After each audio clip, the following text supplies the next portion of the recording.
Jadi misalnya ini ada alkohol, ada etanol. Etanol, sebenarnya etanol ditambah dengan H2SO4, ini akan terbentuk satu apa ini? Metena ditambah H2O. Nah, ya, awas, yang digambarkan di sini, sekali lagi, yang digambarkan di sini, ini adalah satu rancangan. Ya, artinya rancangan ini adalah rancangan yang kita bikin. Tetapi nanti ketika Anda melakukan satu penelitian, berdasarkan reaksi ini, maka Anda akan dituntut beberapa parameter yang harus kita perhatikan. Ya, apakah parameter misalnya kalau kita ngambil tadi H2SO4, apakah perlu pemanasan misalnya.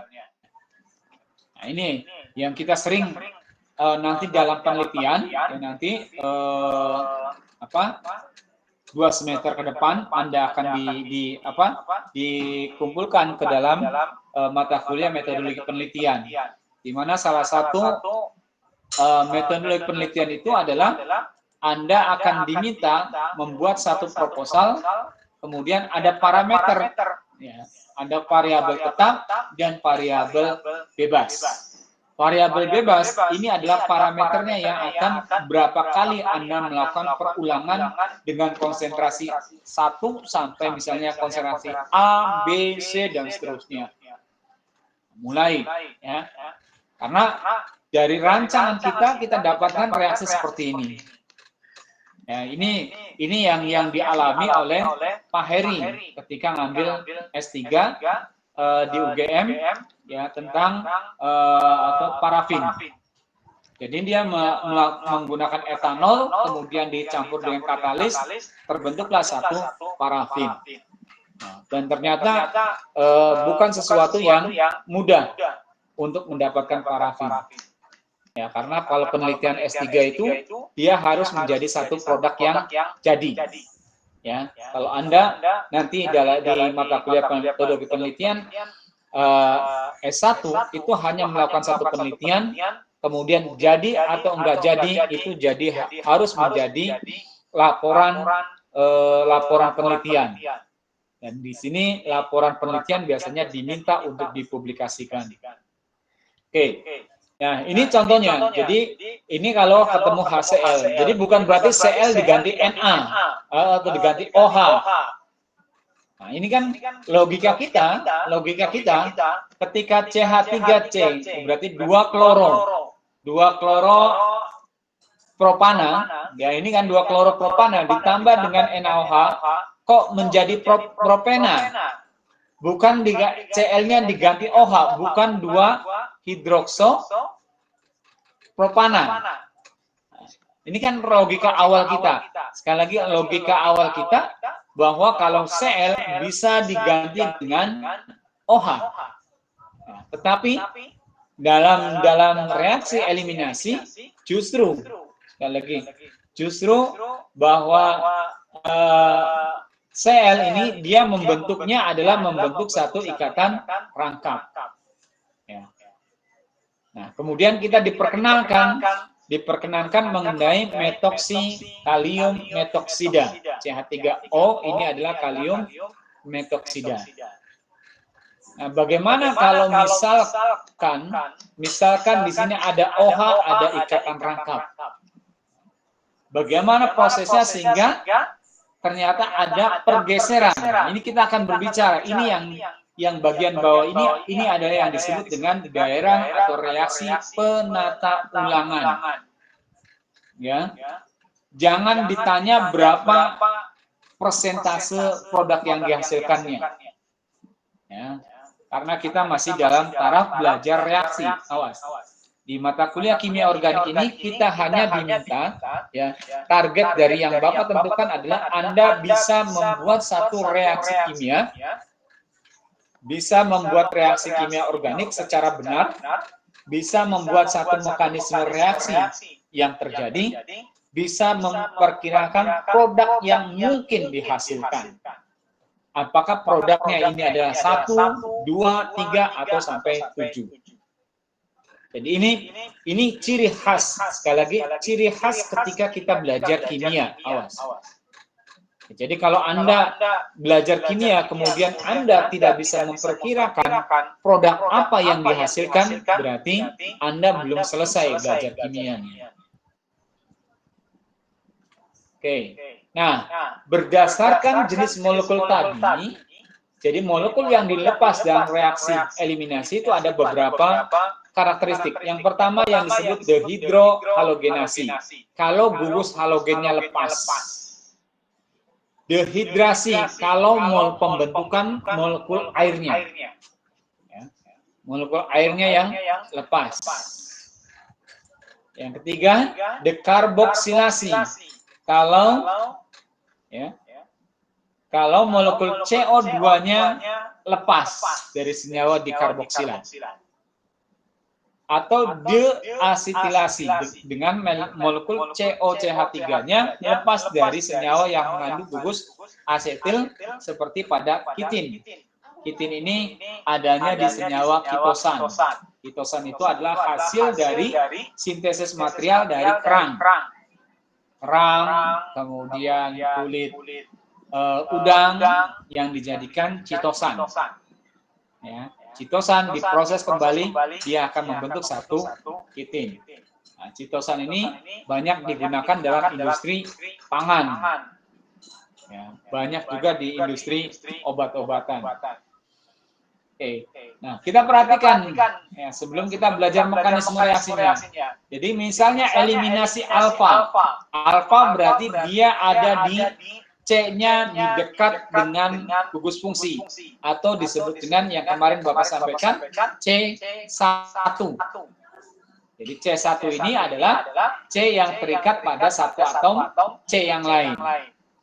Ini adalah hilang OH-nya. Ya, OH-nya dia membentuk air. Biasanya dalam beberapa buku disebutkan ada tanda panah kemudian minus H2O. Ya. Kemudian eliminasi beta. Nah, berarti eliminasi beta dia adanya di C2. Lazim terjadi dan akan lebih banyak dibahas. Ini yang akan kita jadikan contoh dalam reaksi eliminasi. Kemudian eliminasi gamma, pembentukan satu siklik. Ya, gamma, kemudian delta. Ini biasanya pembentukan satu siklik. Siklik atau siklo. Biasanya dalam tata namanya adalah siklo. Senyawa melingkar. Nah ini, kalau dalam teori ini gampang. Sekali lagi, dalam teori gampang. Tapi dalam pembentukan, pembentukan praktiknya, ini akan susah untuk dibentuk. Nah, butuh teknik-teknik tertentu agar pembentukan membentuk satu ring, satu lingkaran ini. Nah, kita lihat mekanismenya. Ya, mekanismenya. Ini ada satu basa. Nah, awas. Cirinya kita lihat dulu sekali lagi. Ya, cirinya kita lihat dulu. Aduh, kita absen dulu. Izin bertanya. Ya, silakan. Untuk eliminasi gamma sama eliminasi delta itu apa bedanya ya, Pak? Tar dulu.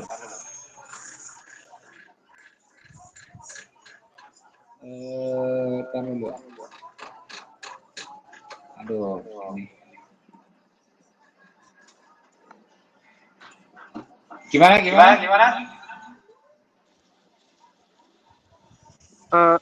Bedanya eliminasi gamma sama eliminasi delta bedanya ya, Pak? Itu kan sama-sama bentuk siklik ya, Pak? Maksudnya siklo gitu. Oke.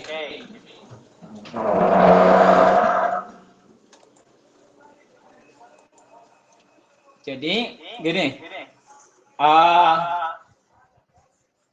Bapak belum buka Cenggerolnya ya? Ya, Cenggerolnya belum buka ya.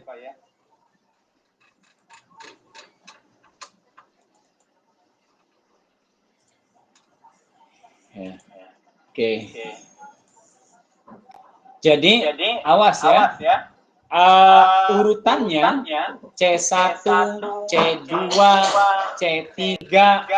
Nah, kalau C1 itu adalah di alfa, disebutan ke C alfa. Nah, di samping alfa, di samping C1 ada yang disebut dengan C2. Nah, biasanya diberikan label beta. Nah, di samping C2 atau C beta itu ada C gamma. Ya. Jadi ini yang dimaksud dengan alfa, beta, gamma. Habis gamma itu delta.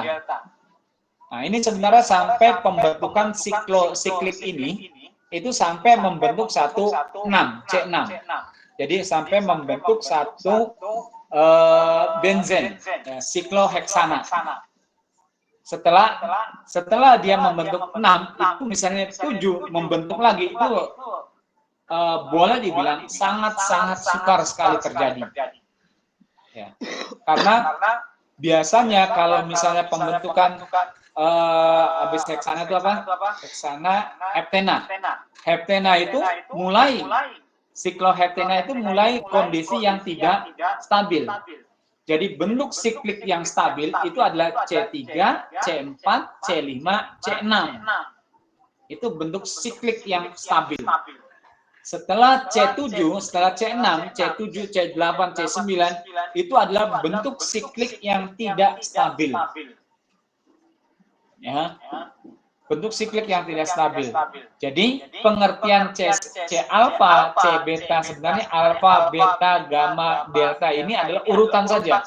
Ini adalah C1. Waduh. Wah, ini yang nggak bisa terbuka ya. Chemdraw-nya. Ya, jadi ini ada, nggak ada ya. Ya, sekali lagi, urutan bahwa slideshow bisa nggak? Taruh. Oh, nggak bisa muncul ya? Nggak bisa. Oke, jadi ini slideshow-nya nggak bisa kalau ini. Ya, jadi alfa, beta, gamma, delta ini adalah urutan, sekali lagi, urutan terhadap gugus fungsi. Ya, gugus fungsi. Jadi dia jarak terhadap gugus fungsi itu disebutin kalau jaraknya 1 itu adalah C alfa. Kalau jaraknya 2 itu adalah C beta, gamma dan seterusnya. Beda dengan pengertian C1, T2, C3. Kalau C1 dia terikat pada satu atom C. Kalau C2 terikat pada kanan kirinya adalah 2 atom C. C3 dia terikat pada 3 atom C. C4 dia terikat pada kanan kiri atas bawahnya pada atom C. Ya. Tapi kalau alfa, beta, gamma, delta itu adalah urutan terhadap gugus fungsi. Jadi C alfa dia adalah yang pertama terhadap gugus fungsi. C2 dia lompat C baru gugus fungsi dan seterusnya ya. Nah, ini sampai sekali lagi ini sampai 6. Ya, sampai 6. Setelah 6 itu boleh dibilang sangat-sangat sukar pembentukan siklonya. Ya, sangat sukar pembentukan siklonya. Jadi kalau kita perhatikan ya. Mana tadi? Ada juga yang baru masuk, siapa ya? Udahlah, biarin lah. Nah, kita absen dulu, nanti dulu. Ya, itu pengertiannya ya. Pengertiannya. Nanti lebih detailnya Bapak sampaikan di kelas. Ini pertemuan ke-10.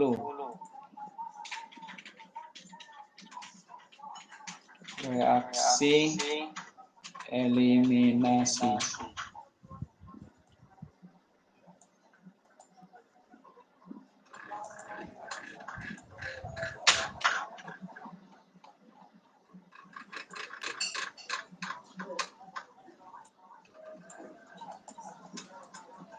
Oke, silakan absen dulu.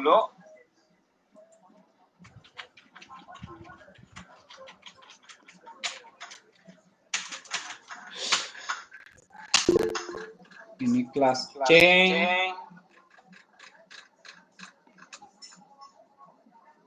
Kemudian untuk kelas B.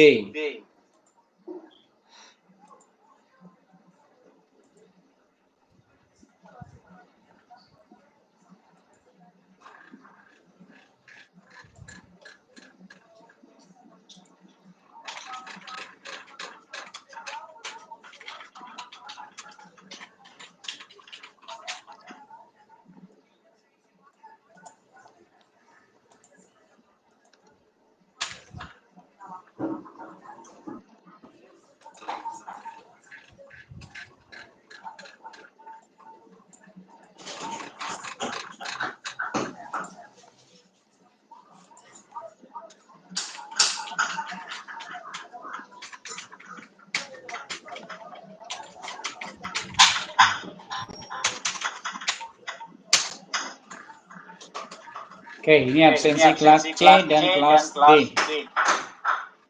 Ya, silakan. Untuk yang apa? Untuk yang gede amat ya.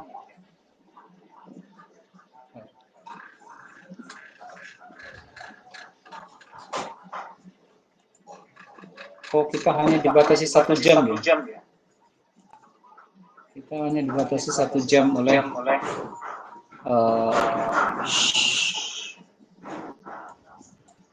ya, kita hanya dibatasi 1 jam oleh unitnya. Oke. Ya, lanjutkan.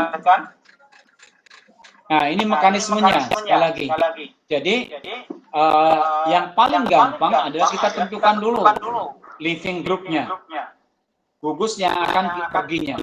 Berarti ini adalah sekali lagi X ini nggak kelihatan ya? Kelihatan nggak? Kursornya kelihatan nggak? Kelihatan.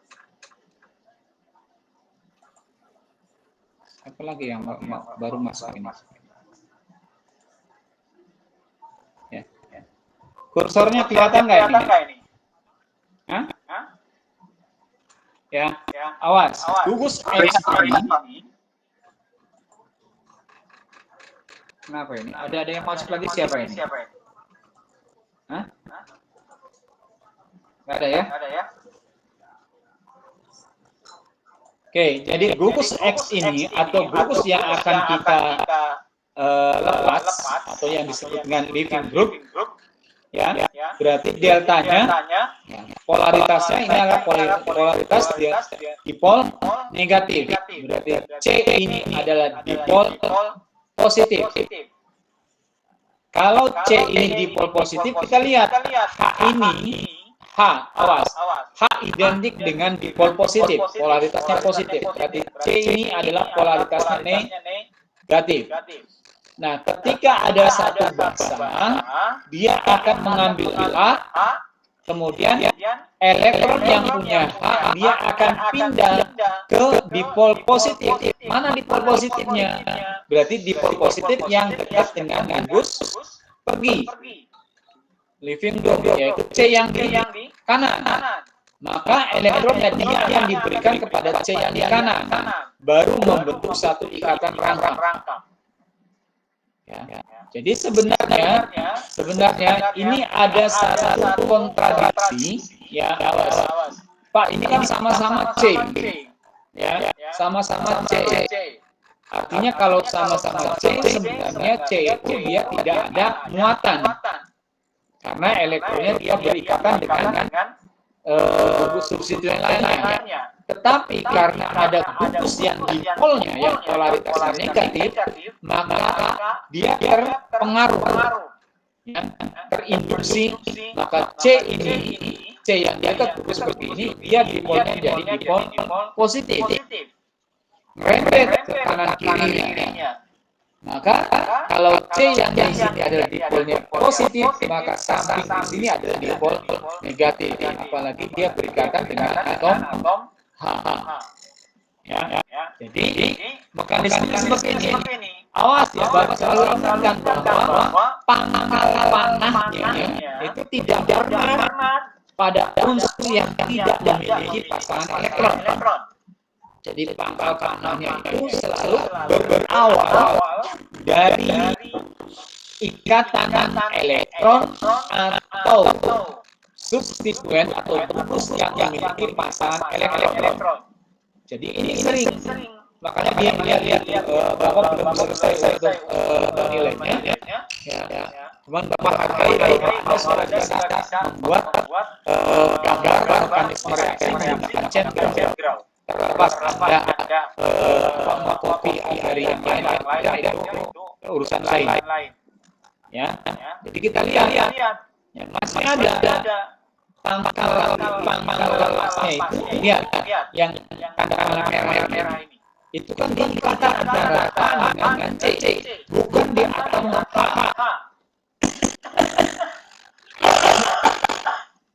Coba lihat ya. Lihat bekas ganda di Chen-Grau itu. Lihat di gambar ini. Ini Bapak krok ya, Bapak krok dari beberapa forum ini, dan Bapak krok dari beberapa buku. Handbook. Supaya penjelasannya, sekali lagi penjelasannya lebih clear ketika Anda membuat satu mekanisme reaksi. Tanda ini ada.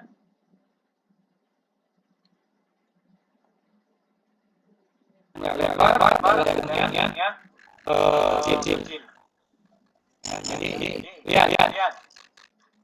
Jadi lihat poin-poin lain B. Pertama, lepas dulu hidupnya. C-nya kation. Ini karena gambarnya bisa dengan gambarnya dia akan double. Jika rangka dia membentuk satu ikatan satu. Harusnya ini bukan harusnya logika dasarnya ini sebenarnya dikatakan dia oleh sama, maka elektronya dia akan pindah ke C positif atau karbon kation. Ini apa namanya? Jadi perhatian kita bahwa dalam gambaran dan Bapak selalu ingat pada hari-hari cek lagi apa yang Bapak tulis di papan tulis. Karena yang hari-hari itu Bapak data, apa yang Bapak tulis di papan tulis, di whiteboard, kemudian Anda gambar. Tetapi seringkali kita memasang pangkal kira-kira kita. Kira-kira kita sedikit. Nah, jenis mekanismenya ini ada dua. Ada mekanisme E2, ada mekanisme E1. Ya.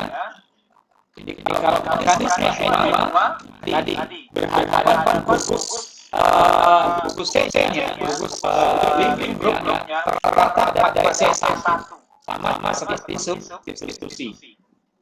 Ya, sama seperti substitusi. Kalau E1 dia living groupnya pada C3. E2. Jadi kalau mekanismenya kalau eliminasi satu substitusi berarti gugus fungsinya apa dulu. Baru kemudian terjadi reaksi sesuai dengan kanyanya, reaksi eliminasi atau reaksi substitusi. Nah, di sini kita akan mulai ada ragam. Kenapa beragam? Lihat kalau C ini yang eliminasi mekanisme eliminasi satu. Bisa jadi dia ini kan R. R itu kan adalah bisa ambil, bisa siklik. Itu kan berhadapan dengan C. Nah, kalau C-nya salah satunya ada, maka bahasanya ini dia akan ngambil dari kanan membentuk produk X. Kalau ngambil dari produk kiri, dia akan membentuk produk Y. Jadi seperti ini. Nanti kita lihat. Makanya Bapak akan bisa sampaikan kepada Anda ketika di kelas. Bagaimana ragamnya. Ini kan hanya prediksi, ini kan hanya boleh dibilang ini kan hanya apa namanya, hanya membuat satu rancangan. Ya, Bapak selalu bilang bahwa kita dalam membuat rancangan sah-sah saja. Mau rancangan jalannya lurus, mau jalannya agak bengkok, mau jalannya agak miring, tergantung dari sisi kitanya. Ketika kita membuat rancangan, tetapi ketika kita mengaplikasikan, maka kita harus mengikuti prosedurnya. Jadi jangan sampai kita membuat jalan tol tapi buat sirkuit. Artinya bahwa si pembuat gambar ini tidak mengetahui kontur jalan untuk sirkuit itu seperti apa. Apakah benar-benar datar semua, tidak ada miring? Itu kan dituntut. Kemudian kalau miring, katakanlah miringnya berapa derajat. Jadi awas ya. Nah, ini bagi teman-teman Anda yang di teknik industri, kemudian teman Anda yang di teknik sipil, teknik mesin, yang belajar menggambar teknik ya. Nah, kalau teknik sipil mungkin digambar kira-kira kemiringan berapa, kemudian mulai di situ kita keluar ilmu fisika kita, berapa gaya sentripetalnya, sentrifugalnya dan seterusnya. Oke, kita lanjutkan. Nah, ini untuk reaksi E2.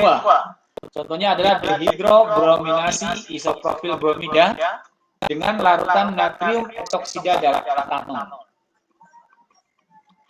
Kan? Jadi ini ada digambarkan, ini ada C alpha yang dekat dengan gugus living group, ada C beta dia yang berdekatan dengan C alpha. Nah, ini kebetulan kanan kirinya sama, sehingga ketika kita ngambil satu H di kanan atau di kiri, pasti hasilnya adalah propena. Ya, propena kemudian dihasilkan alkohol. Nah, nanti dari sini Bapak selalu bilang bahwa Anda mau membuat satu produk apa ini? Kalau misalnya di hadapan Anda ada material isopropil bromida, apakah kita pengen propenanya atau alkoholnya? Nah, lari kita nanti di mata kuliah ekonomi teknik, mana yang lebih menguntungkan dalam hal ini? Dari sisi bisnisnya mana yang lebih menguntungkan? Mahalan mana propena dengan etana? Ya, oke. Nah, ini adalah kompetensi. Nah, kompetisi. Nah, seperti Bapak bilang, ya. Nah, ini nanti kita akan jelaskan nanti di papan tulis ya, di whiteboard. Karena kebetulan ini cenderungnya Bapak nggak bisa kebuka. Ya, jadi ini ada satu etoksi natrium etoksida direaksikan dengan propena bromida, propena bromida, propil bromida dalam etanol T55 derajat. Maka kita akan mendapatkan satu dietil, ini adalah dietil ether. Kemudian dihasilkan etena dan natrium bromida. Produk yang didapat SN2-nya 90%, E2-nya 10%. Kalian, ini kalau terjadi dalam kondisi katakanlah temperatur 55, tapi ya gugus living group-nya pada gugus alifatik, rantai lurus. Ketika berhadapan dengan rantai lurus, maka yang terbentuk adalah produk reaksi substitusi nukleofilik. Nah, ini sebenarnya menarik ketika dibuat satu mekanisme reaksi, ya. Bapak bilang menarik, sehingga Anda bisa merancang bahwa ini akan terjadi 2 produk, 3 produk. Dari sini kan Anda bisa lihat nomor 1 aja sudah mendapatkan 2 produk. Ya, 2 produk. Nah, sekarang nomor 2. Nomor 2 kita lihat sama-sama, tapi kita berhadapan. Sekali lagi ini adalah C sekunder, C2. C2 produknya adalah SN2 21%, sementara produk eliminasinya 79%. Ketika kita materialnya diganti dari alifatik menjadi bentuk silang, bentuk cabang, ya, bentuk cabang. Cabangnya baru 2. Sekarang nomor 3, C-nya yang di living groupnya ada di C3. C3 ternyata produk SN2 yang dihasilkan itu 9%. Sementara produk eliminasi 2 ada yang 91%, ada yang 100%. Mulai di sini kita muncul. Artinya bisa jadi tidak terbentuk produk substitusi nukleofilik. Jadi pada suhu 25 derajat, ini substitusi nukleofilik terbentuk. Tapi ketika suhunya 55 derajat, justru 100% terbentuk produk eliminasi. Nah, dari sini kita memahami bahwa reaksi SN dan reaksi eliminasi ini akan selalu berkompetisi. Nah, kedua, kesimpulan kita, reaksi ini menghasilkan 2 produk. Awas ya, kita perhatikan di sini. Di sini baru kita berhadapan kanan kirinya atau dalam bentuk simetri. Baru C yang 3 ini, kanannya CH3, kirinya CH3, bawahnya CH3. Bagaimana kalau yang tidak simetri? Nah, akan muncul satu aturan tertentu yang kita kenal dengan aturan Zaitsev. Ya, ini kalau kita lihat sekali lagi, kalau kita lihat dari sisi eliminasi. Jadi aturan Zaitsev dikatakan bahwa atom H yang tereliminasi merupakan atom H yang terikat pada atom karbon paling sedikit mengikat hidrogen, atau yang miskin semakin miskin. Tapi dua-duanya muncul.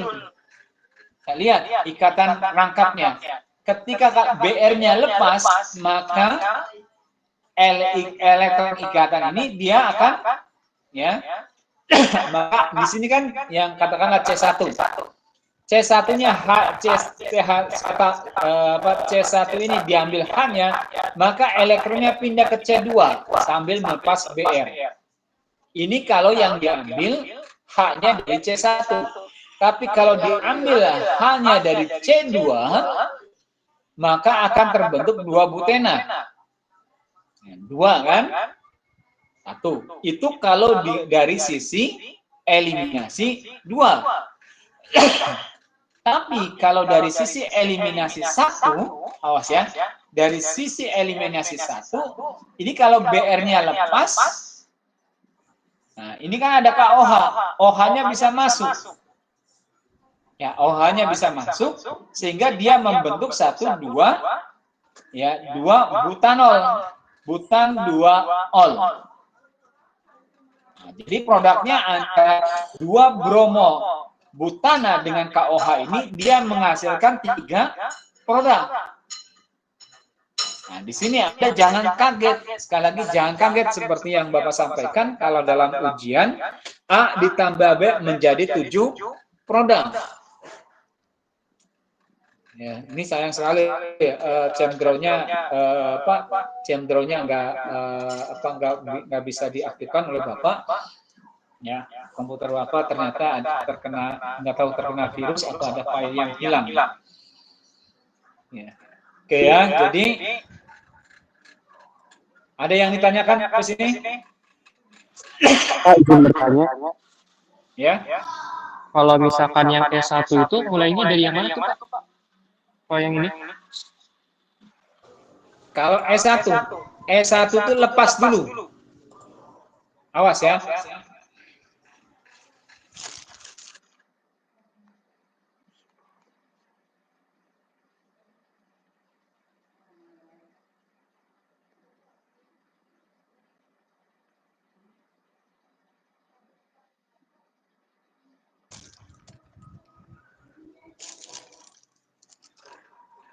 Ya, mau substitusi atau eliminasi, kalau simbolnya SE1 atau SN1, maka yang lepas duluan, sekali lagi, yang lepas duluan adalah gugus living groupnya.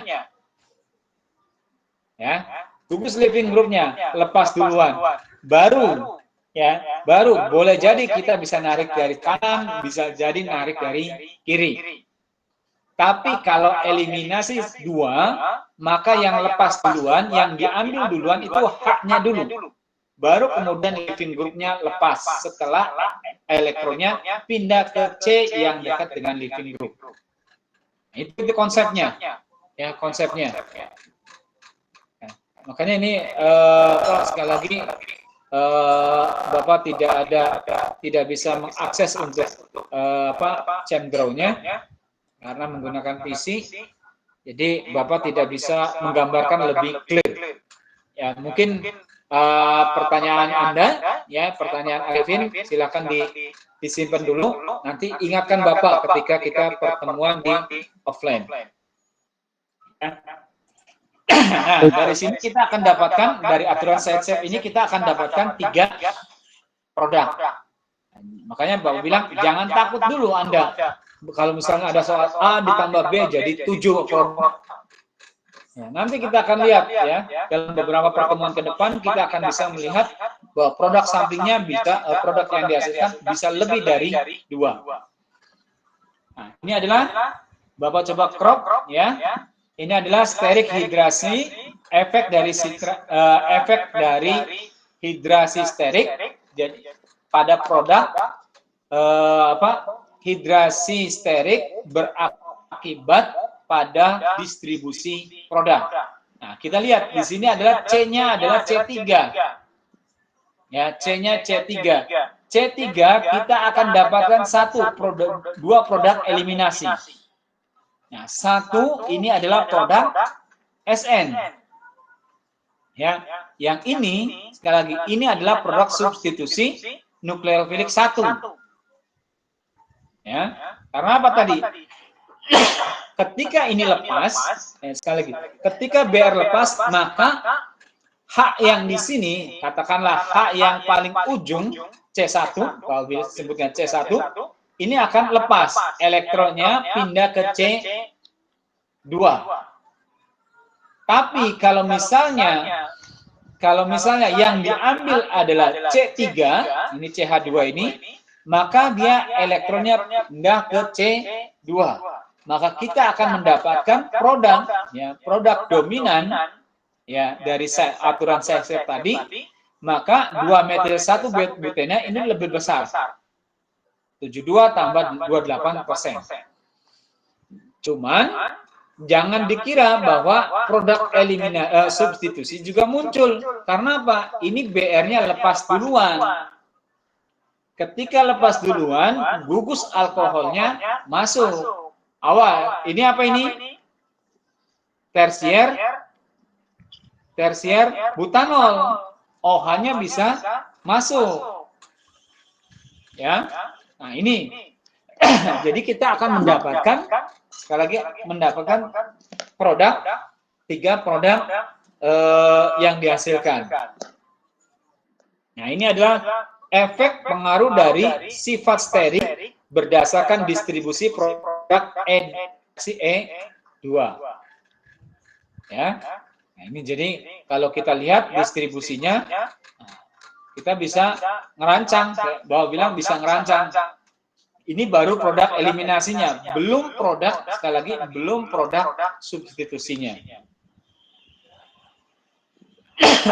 Nah, ini berdasarkan kereaktifannya. Maka sebenarnya yang paling berpengaruh, yang paling besar itu sebenarnya di produk kalau gugus living groupnya ada di C1. Tapi kalau berhubungan dengan C3, nah ini baru kereaktifannya, sekali lagi, kereaktifannya lebih kecil. Nah, ini contoh yang lain. Bagaimana kalau seperti ini? Nah, jadi kita bisa kita akan mendapatkan 2 produk. Sekali lagi, 2 produk. Ya, jadi kita cuman logikanya kalau kita tidak menggambarkan secara mekanismenya, ketika CL-nya lepas, dia ngambil ikatan H di kanan, dia ngambil ikatan H di kiri. Maka kita akan mendapatkan 2 produk. Terlepas dia ada di mau di depan di sininya ekornya ada benzena atau tidak, yang pasti kita jangan hiraukan. Ya, awas, jangan terpengaruh. Ya, jangan terpengaruh di kanan kiri, jangan terpengaruh ekornya. Ya, sebenarnya. Jadi yang kita pengaruhi adalah kepalanya.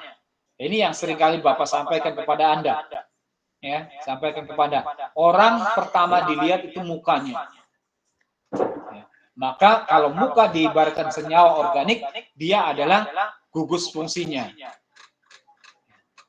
Ya, gugus fungsinya. Jadi gugus fungsinya ini yang akan menentukan karakter sifat dari senyawanya. Ini yang Bapak coba gambarkan salah satu tugas di tahun 2022. Jadi OH ini ya mekanismenya dia ngambil H, kemudian, nah ini kan, kemudian elektronnya pindah antara C dengan C yang dekat dengan Br, kemudian Br-nya lepas. 1. Nah ini produk 1. Kemudian kalau ngambil yang kedua, ya ngambil kedua sama 2. Ini ada produk 2. Tapi ingat, ketika BR-nya lepas, karena C-nya ini adalah C2, C2 itu bisa, sekali lagi, bisa berperilaku pada substitusi nukleofilik 2, atau, substitusi nukleofilik 1 atau 2. Jadi dieliminasi juga, dia bisa berperan di eliminasi 1 dan di eliminasi 2. Maka ketika BR-nya lepas, nah ini mulai. Ketika BR-nya lepas, maka terjadi yang disebut dengan pergeseran metanida. Maka yang positif ini, dia akan menarik.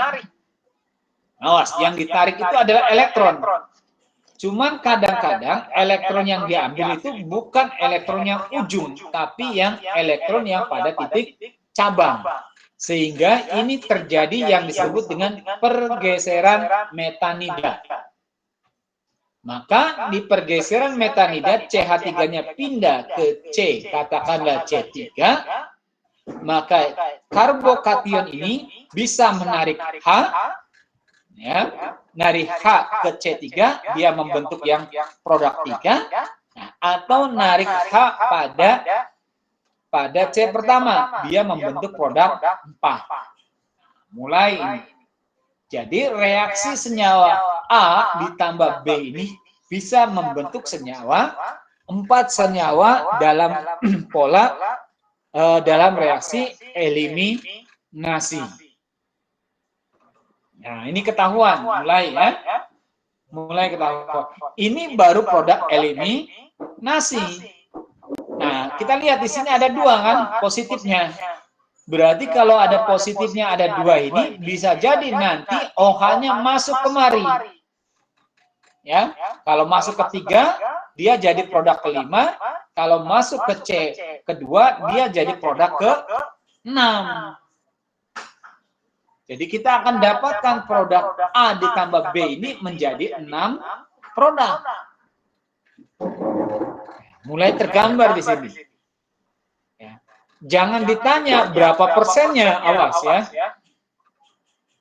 Karena kita sedang belajar, sekali lagi, kita sedang belajar membuat reaksi, sedang belajar reaksi organik.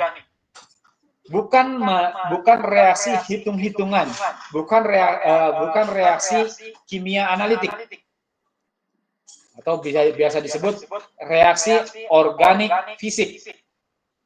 Jadi kalau kita organik fisik, maka kita dari sini kita akan bisa menghitung sebenarnya produk 1 itu berapa persen, produk 2 berapa persen, produk 3 berapa persen, dan seterusnya. Ini ada hitungannya. Tapi Bapak kesampingan dulu. Yang seperti ini kesampingan dulu.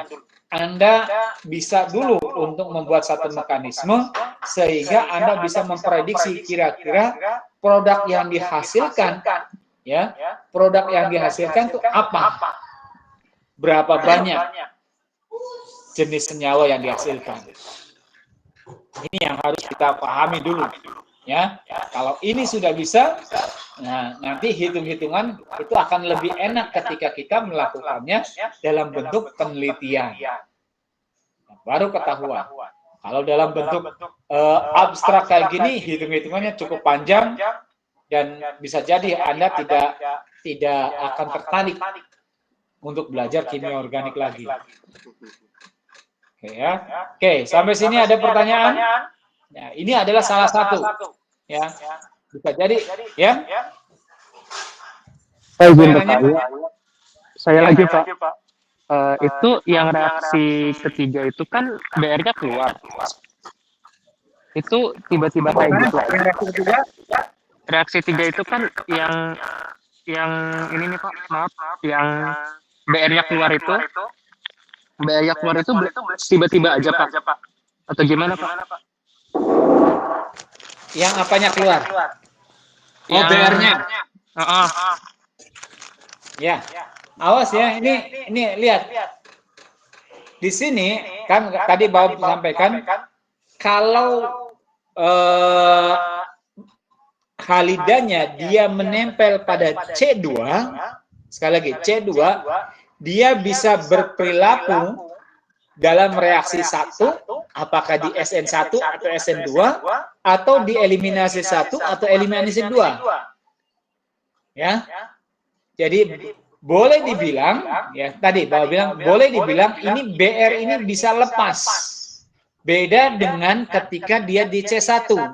CH2 BR.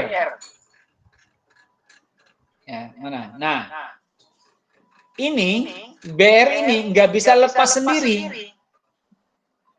Jadi dia nggak bisa lepas sendiri kecuali kalau H di C2-nya itu diambil dulu, kemudian elektronnya pindah ke C1, baru BR-nya lepas. Itu eliminasi 1. Ya, eliminasi 1. Tapi ketika kita berhadapan dengan C2, maka mekanismenya, yang ini adalah eliminasi 2. Kalau kita yang di tengah ini, kalau kita berhadapan BR-nya, halidanya nempel ke C2, maka perilakunya boleh kita membuat mekanisme secara eliminasi 2, boleh kita berperilaku atau membuat mekanismenya dengan eliminasi 1. Kalau eliminasi 2, maka H di C1 atau C3-nya diambil dulu. Kemudian elektronnya pindah ke C2, baru BR-nya lepas. Tapi kalau eliminasi 1, BR-nya dulu yang lepas. Ya, baru dia akan menarik elektron pada C1 atau elektron yang terikat pada H di C1 atau di C3. Itu khusus untuk C2. Awas. Ini sebenarnya tergantung dari reaktan yang akan digunakan. Kenapa? Kalau reaktan yang digunakan itu adalah dalam bentuk katakanlah C1 lagi, ya, C1 lagi misalnya CH3OH atau CH3CH2OH, etanol atau metanol, maka perilakunya itu akan lebih mengarah kepada eliminasi 2. Tetapi kalau misalnya ini, yang kedua ini 2 bromo butana ini direaksikan dengan natrium, tadi kan natrium butoksida dalam butanol, maka mekanisme yang terjadi dalam bentuk mekanisme eliminasi 2. Oh, ini kita keluar dulu ya. Kemudian Anda diminta masuk lagi, ya. Karena ini panggilannya akan berakhir dalam 1 menit. Oke, Bapak tunggu ininya ya. Oke, silakan Anda keluar lagi. Keluar dulu. Ini akan berhenti.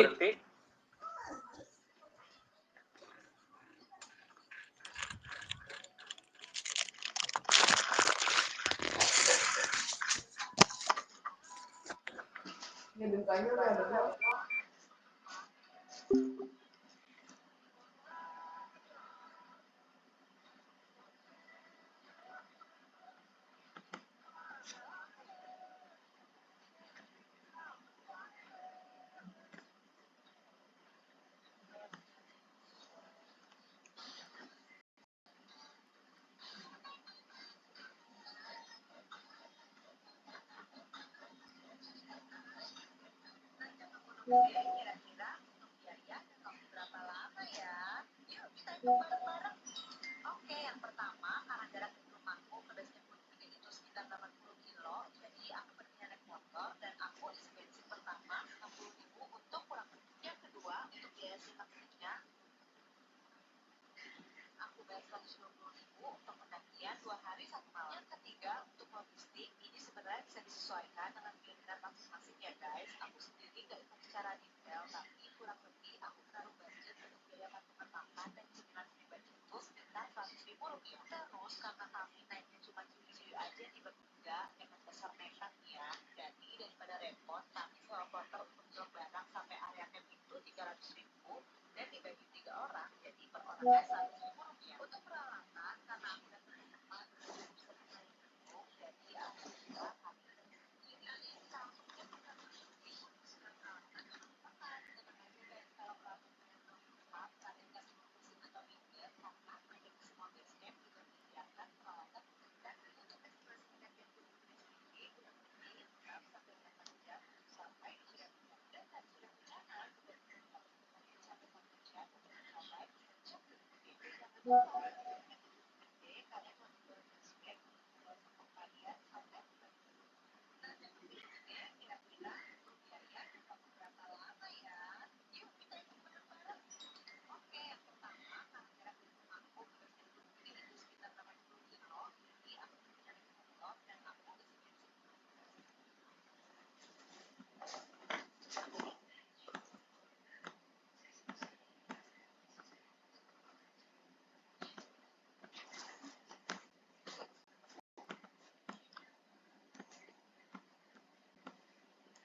Oke, ya, Bapak lanjutkan sedikit lagi. Berharap masih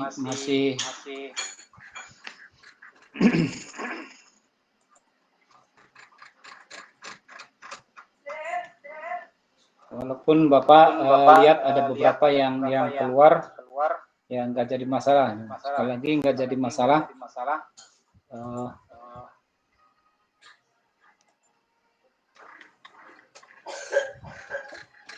Nanti tolong nanti di akhir kita akan Bapak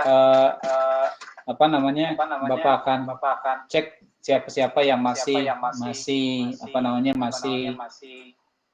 memperhatikan ya. Kita sampai jam 9.15. Ya, jadi sekali lagi Bapak sampaikan ini yang membedakan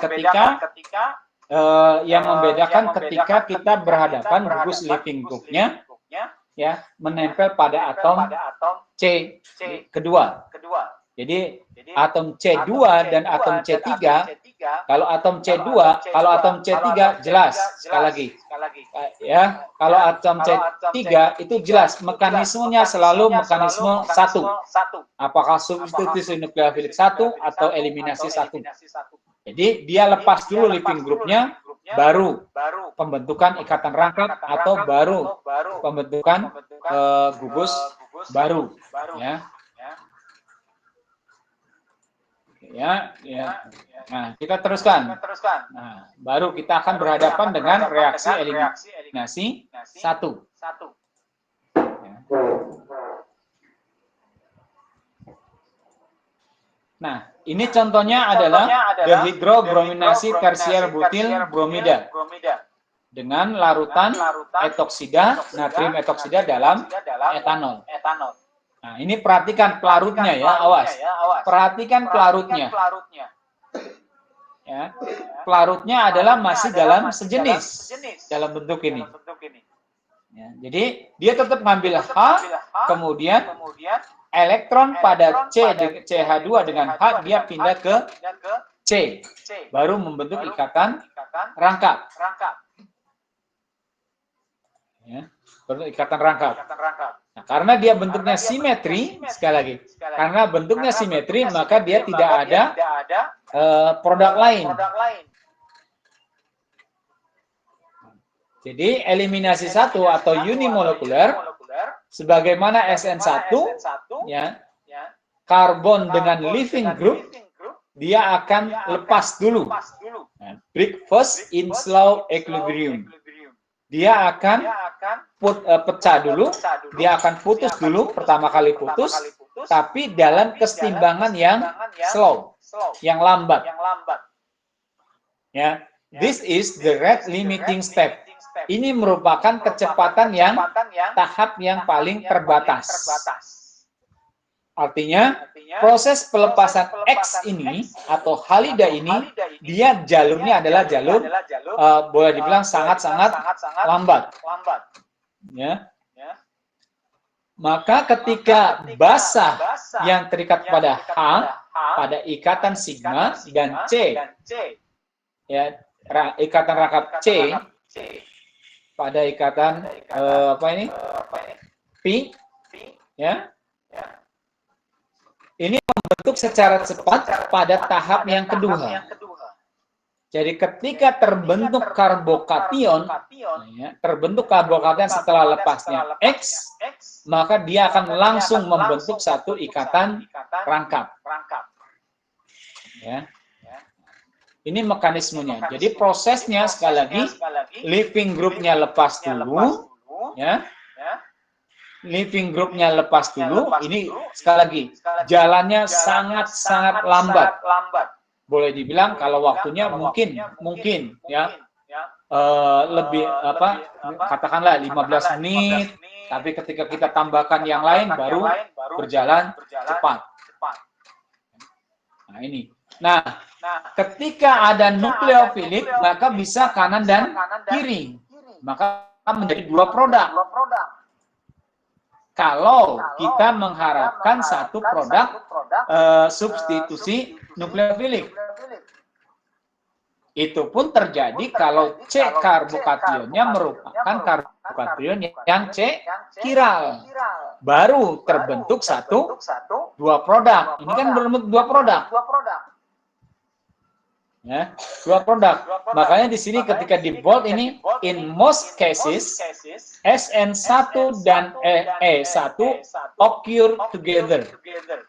Dalam sebagian besar kasus, SN1 dan E1 dia muncul secara bersamaan. Artinya produk dari nukleofilik dan produk eliminasi munculnya berbarengan. Bukan munculnya E1 dulu yang tidak bereaksi dia membentuk SN1, tidak. Dia akan bersamaan. Nah, ada beberapa pengecualian. Ya, ada beberapa. Kuncinya ada di E1. Jika tidak ada hidrogen beta untuk basa, ini akan terjadi reaksinya SN1. Hanya SN1. Tapi jika basanya tidak kuat, tidak cukup kuat, maka dia bereaksi dengan beta hidrogen, maka produk yang dihasilkan hanya SN1. Nah, ini. Nah, kita sebenarnya dalam hal ini, dalam membuat mekanisme reaksi, sebenarnya Bapak tidak memperhatikan, ya, tidak memperhatikan kita dengan katalis apa, dengan reaksi apa. Yang penting Anda kalau bentuknya seperti ini, produk yang dihasilkan seperti apa. Hasilnya ini A, hasilnya ini B. Nah, untuk yang seperti ini ada pembahasannya di mata kuliah pilihan. Ya, sintesis kimia organik, sintesis organik. Baru kita akan menentukan ini loh produk dominannya, ini loh produk sampingnya. Nah, ini yang sebagai contoh. Ya. SN1 atau S1 dalam mekanismenya. Ini kan BR terikat pada C3. Kalau terikat pada C3, awas. Ini dilihatnya tanpa mekanisme reaksi. Ya, tanpa mekanisme reaksi. Jadi ketika tanpa mekanisme reaksi, kita ambil karena C3 dia adalah S1 atau SN1, berarti BR-nya lepas. Hal yang paling gampang ketika BR-nya lepas, dia BR karbokation ini, dia akan mengambil elektron pada C1 atau C2. Ya. Tapi karena dia bentuknya simetri, maka kita hanya dapat dua produk. Beda dengan tadi, kalau bentuknya tidak simetri.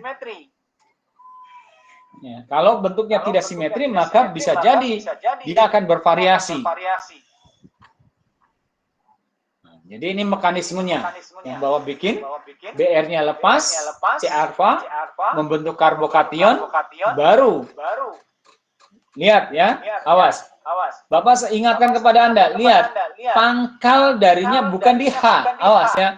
Walaupun ini H2O ini tidak digambarkan secara secara struktur, tapi kita lihat molekulnya. Ini pangkalnya itu di O, bukan di H. Kenapa? Karena O dia yang memiliki pasangan elektron bebas. Yang berikatan kan elektron, bukan unsur. Jadi kita lihat pangkalnya itu adalah di unsur yang memiliki pasangan elektron. Kalau dia tidak memiliki pasangan elektron, maka boleh dibilang ini salah. Ya. Jadi misal kalau Anda menerima uang, pasti Anda taruhnya di kantong. Tapi misalnya kalau Anda menerima uang kemudian diselipkan di telinga, boleh nggak? Ya, mungkin bisa ketika jalan uang ini akan jatuh kita nggak kerasa. Tapi ketika kita taruh di kantong, maka boleh dibilang uang kita akan aman. Nah, ini logikanya. Logika ini yang harus kita bangun. Apakah salah, Pak, kalau H2O ini pangkalnya di H? Tidak salah ketika yang memahami adalah dosen kimia organik. Ya, atau bukan orang kimia organik. Nah, ini yang harus kita perhatikan dalam pembuatan mekanisme reaksi. Ya. Seperti yang Bapak pernah ceritakan kepada Anda. Ya. Kalau misalnya kamu sakit gigi, kalau pengen sembuh, pakai air keras. Nah, orang mengatakan bahwa air keras itu, kalau orang yang nggak tahu chemicalnya, maka orang air keras itu adalah air yang bikin gatal-gatal, pasti bisa nyembuhin. Tapi kalau orang kimia akan mengatakan air keras, pasti air keras itu kalau nggak H2SO4, HCl. Apa jadinya kalau misalnya H2SO4 atau HCl kita kumur-kumur? Ini beda pandangannya ketika kita ada orang yang memahami prinsip-prinsip seperti ini. Ya. Ini adalah mekanismenya. Nah, kalau yang di atas ini adalah mekanisme dari SN1 masuknya OH. Ini mekanisme ketika E1, BR-nya lepas, H2O-nya ngambil H, baru ya pindah. Oke. Jadi ini yang kita hadapi. Apakah SN1 atau SN2? Ya. Oke. Kemudian kita lihat. Ya. faktor yang mempengaruhi produk reaksi eliminasi. Yang pertama adalah efek sterik. Nah, jadi kita lihat, nah ini yang Bapak bilang kepada Anda, ya. Sebenarnya kita lihat reaksinya yang sangat menentukan produk yang akan dihasilkan.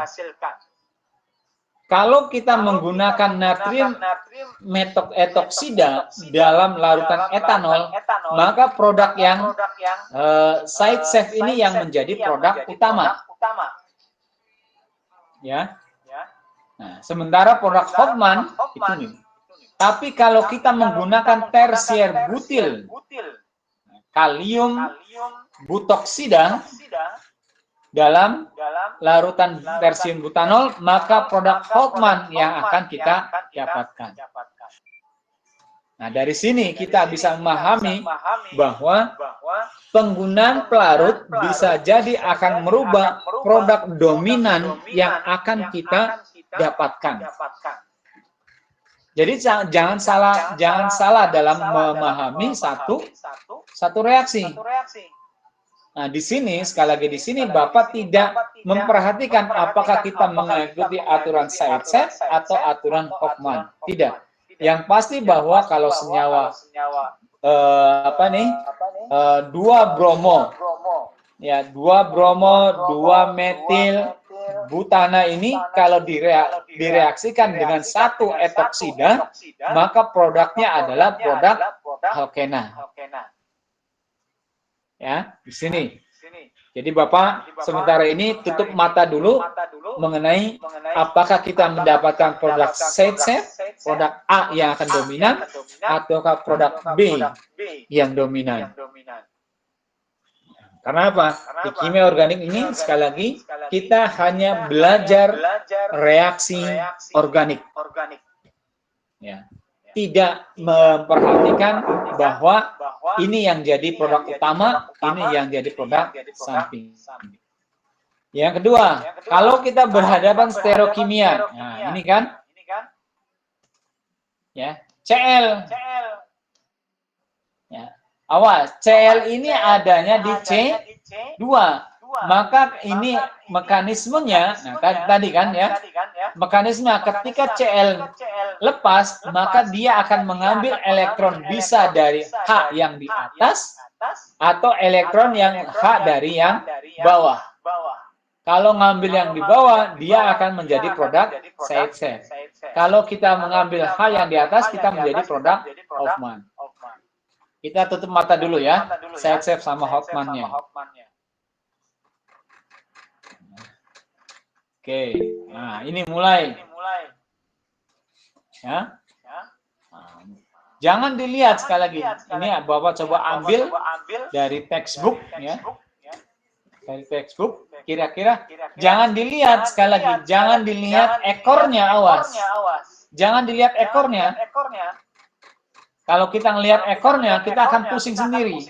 Maka ketika Anda mengerjakan soal seperti ini, Anda yang benzen yang pertama Anda tulis A, benzen yang kedua Anda tulis B. Sehingga Anda fokus terhadap pembentukan ikatan rangkap akibat reaksi eliminasi ini. Ini yang harus Anda kerjakan. Nah, kalau sudah terbentuk, baru kita ganti A, B-nya dengan benzena. Ya. Nah, yang terakhir pada pertemuan ini adalah efek perlakuan panas. Perlakuan panas juga akan mempengaruhi produk yang dihasilkan. Satu, pada suhu 45 derajat. Yang kedua, pada suhu 100 derajat. Nah, pada temperatur yang tinggi, produk eliminasi menjadi yang lebih favorable, yang lebih menjadi dominan dibandingkan substitusi. Padahal dua-duanya menggunakan 45 derajat. Nanti kalau Anda coba buka-buka penelitian kakak tingkat Anda, laporan penelitian kakak tingkat Anda, ketika itu selalu ada parameter suhunya. parameter suhunya dibuat 30, dibuat 65, langsung dibuat ekstrim 100. Kira-kira produknya seperti apa? Ya, makanya nggak boleh sebenarnya, nggak boleh kita melakukan satu satu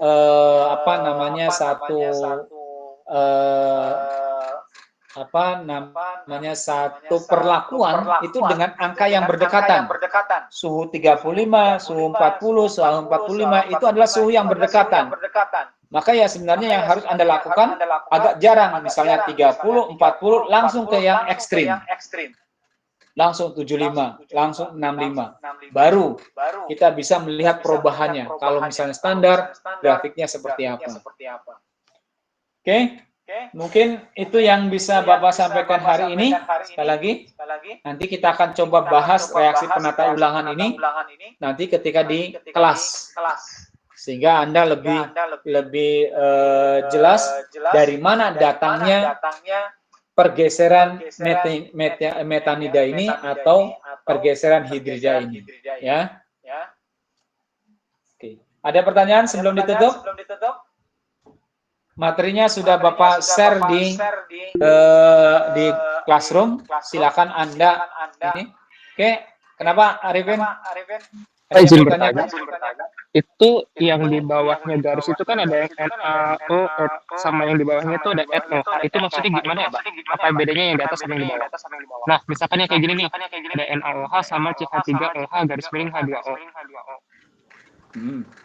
Ini apa bedanya? Oke. Anda mungkin nanti Anda akan praktikum ya. Akan praktikum praktikum kimia organik.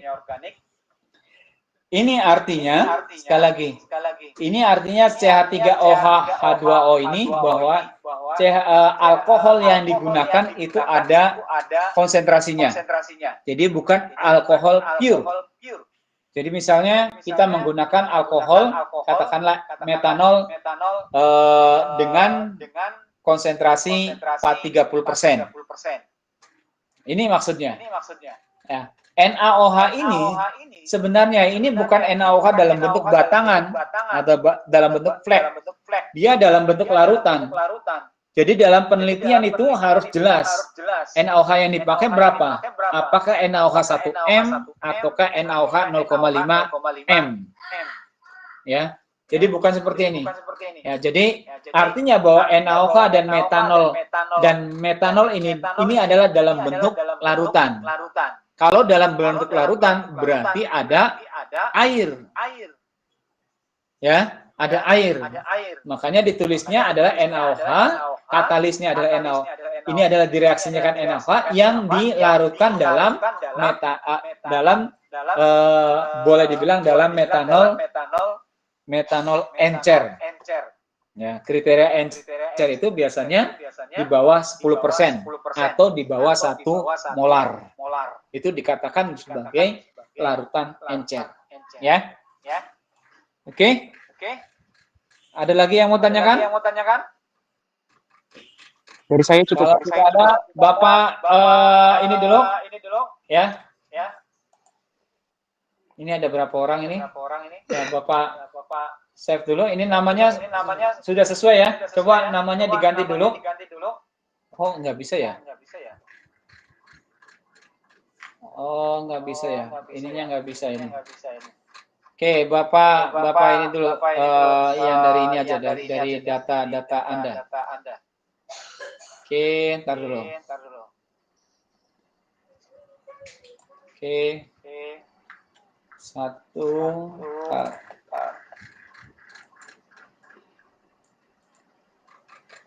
Ya. Nomor 1. Oke. Sampai Elia Rosa. Oke, nomor 2.